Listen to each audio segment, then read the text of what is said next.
What's up everyone, welcome to NTWANfc. In today's video we're going to talk about the midweek update here in eFootball, and we have a reissued pack here. It is Gareth Bale, as we had expected, who is back into pack. So if you didn't get Gareth Bale back in January when he came out on January 1st, he was the first player of the year in a 250 player pack. Now you get a chance to get him in a 150 player pack, so a little bit of the discount here on this Gareth Bale card, as you can see.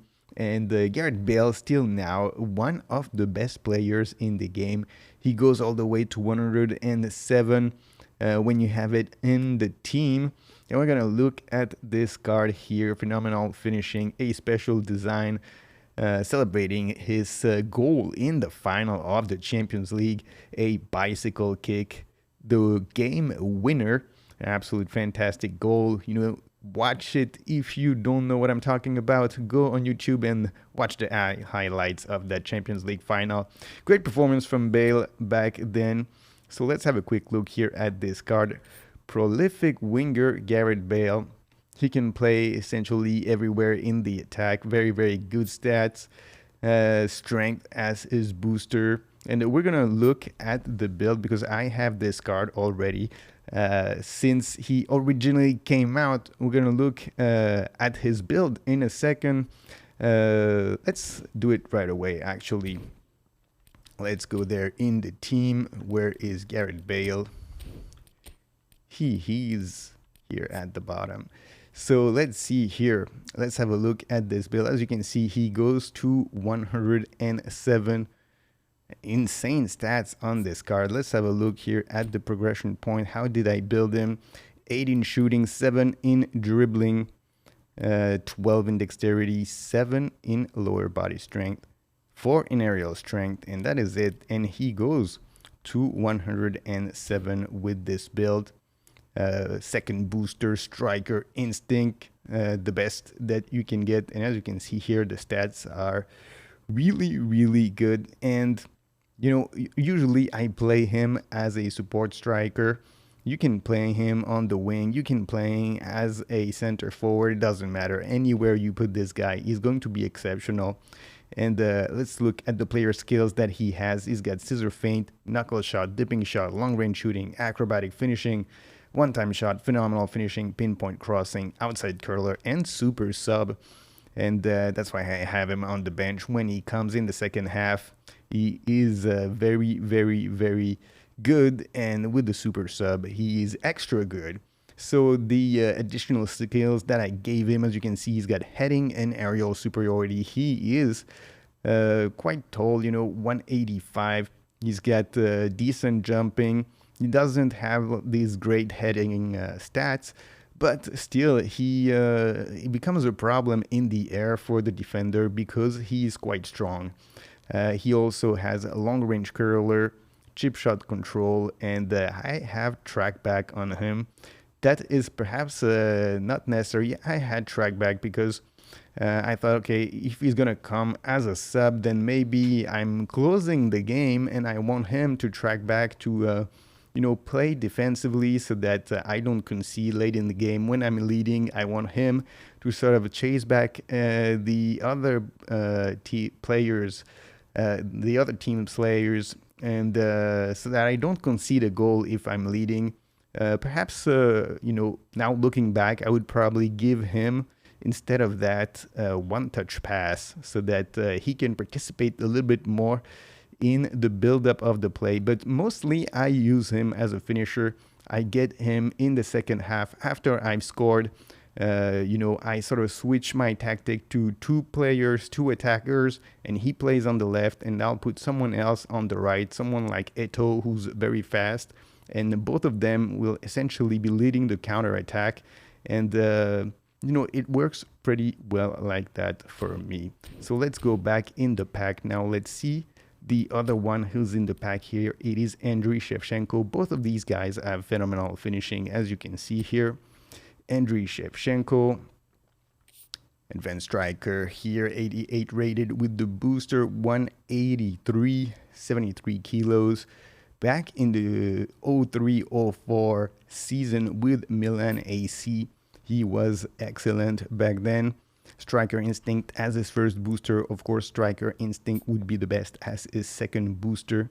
Let's see here the skills that he has. Scissor feint, soul control, heading, long range curler, rising shot, long range shooting, acrobatic finishing, one-time shot, phenomenal finishing, outside curler. He has pretty much everything that you would want here in a forward. Perhaps you could go with the flip flap and double touch to give him the double touch level 3, and then perhaps something like fighting spirit. Who knows? There's probably quite a few skills that could be useful for him. But no matter what, he has pretty much everything that's necessary for a striker, someone who's going to play, in front of the goal here. Pretty good card for Andriy Shevchenko here. And the last one is Andy Cole.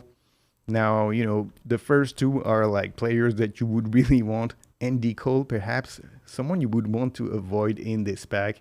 You probably don't want to go to the bottom of the pack. You probably want to pack Gareth Bale quite early and then be done with it. But if you get Andy Cole here, you get another striker here, 86 rated with the booster. Not super fast, but quite strong. Andy Cole, 175 though, so not tall. Sort of a kind of a downer, the fact that he's strong but he's small and he's not fast. You would want perhaps a smaller striker to be quite fast and not necessarily super strong. First booster is physicality. Then again, second booster for the strikers, always Striker Instinct, probably the best. Fantasista, probably a good one. Shooting also would do him good. Let's see the player skills here that he has. He comes with heading, ship shot control, rising shot, acrobatic finishing, hill trick, one-time shot, one-touch pass, outside curler, aerial superiority, and fighting spirit. A lot of good skills here, sort of like Shevchenko. It seems these guys, they all have all the skills that they need in terms of being an attacker. A pretty good pack if you're looking for attackers, but really it is Gareth Bale here who is the standout, the headliner of this pack. And if you haven't gotten him yet, then perhaps you should consider getting him. I don't know what's going to be happening in a week from now when we get eFootball 2026 and how Gareth Bale will fare compared to the cards that are going to be coming in the next version of this game. But I have to say that even today, he is one of the best players in this game. So let's have a look here at the other packs that are available, that have been added here. We still have the Cristiano Ronaldo pack here available until Sunday. And if you haven't seen the review of Cristiano Ronaldo, he is very good, an excellent striker here with 2 showtime skill, phenomenal finishing, and bullet header. We still have the Japan pack, and we have a new pack here, Player of the Week and Chord Stars from the Champions League.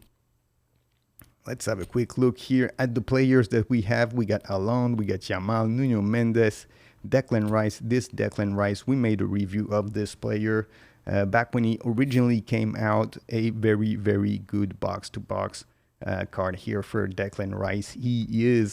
This card at least is not like the other Declan Rice cards. If you remember this, it was against the Real Madrid, and he's got 94 in set pieces and 90 in curl. He had, of course, this extraordinary performance where he scored 2 goals against Real Madrid, and this card is very, very good. He's among the top midfielders in this game, even though he's just a Player of the Week card. So who else? Hakimi, Rafinha, Courtois, Martinez, Donnarumma, Marcus Thuram here. That was also one of the better cards of Marcus Thuram. Vitinha. Seems a lot of players that are very, very good. This Mikel Merino also, I got this card. He is very, very good too. And yeah, then that is it. You probably want to pack a player here in the top section of this pack, but some excellent players, some of the best players of the week from the Champions League that we saw this season. So that is it here, I believe, for the new packs that have been added in this game. We still have 1 week to go here. With all of these, there will be a new nominating contract when we get version 5.0 of the game.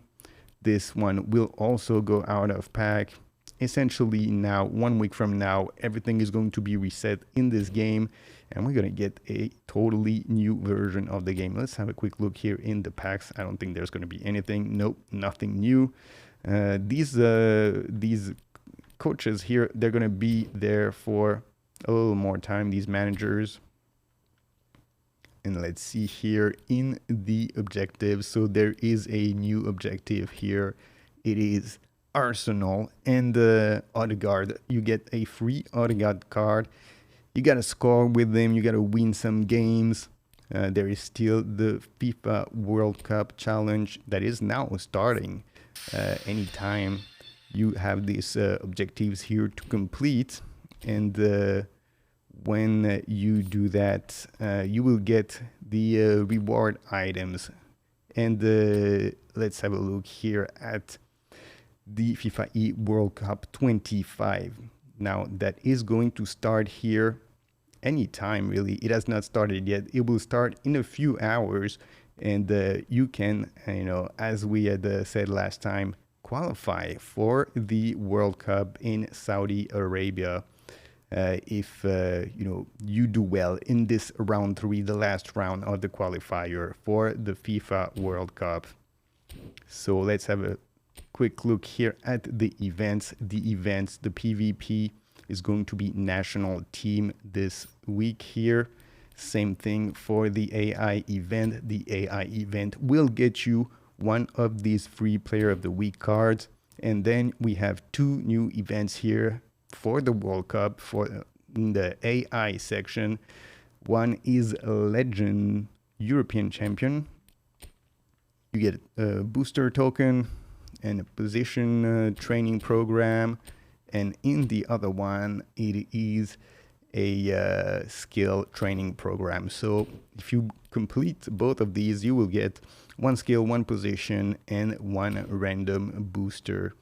So that is it, guys. I believe there is nothing else that has been added here.